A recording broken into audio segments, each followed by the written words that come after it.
আমি কথা দিয়েছি, আল্লাহ যদি আমাকে কবুল করেন, নির্বাচিত হওয়ার পর আপনাদের খাদেম সেবক হিসাবে 60 দিনের মধ্যে 60 ডেজ, 60 দিনের মধ্যে মাদক কারবারি, মাদকের সিন্ডিকেট ভেঙে এটাকে আমরা খান খান করে দেব।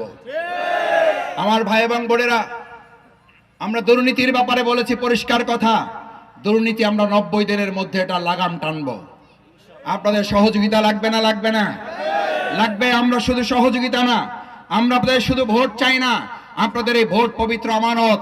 এই ভোটের মধ্যে যদি একটা ডাকাত নির্বাচিত হয়, তার সমস্ত অপকর্মের ভার আমাদের বহন করতে হবে না? হবে না? এই পবিত্র আমানত ভোটের মাধ্যমে যদি একজন ভালো মানুষ নির্বাচিত হয়, তিনি যত ভালো কাজ করবেন সেই ভালো কাজের রেজাল্ট আমরা ভোগ করতে পারবো না? পারবো না। কিন্তু আমাদের কোথাও কোথাও দুর্ভাগ্য রয়েছে। কি দুর্ভাগ্য? আমরা 3 মাস চেষ্টা করে লাগাই হচ্ছে তেঁতুলের গাছ। কি গাছ? আর আগামী 5 বছর আশা করি আমরা পাবো এখানে আপেল, কমলা, আঙ্গুর। এবার আমরা তেঁতুলের গাছ লাগাবো? 12 তারিখে হচ্ছে গাছ লাগানোর দিন। আমরা 5 বছর কি খাইতে চাই সেই পরিমাণ গাছ আমাদেরকে, সেই ধরনের গাছ আমাদেরকে লাগাতে হবে।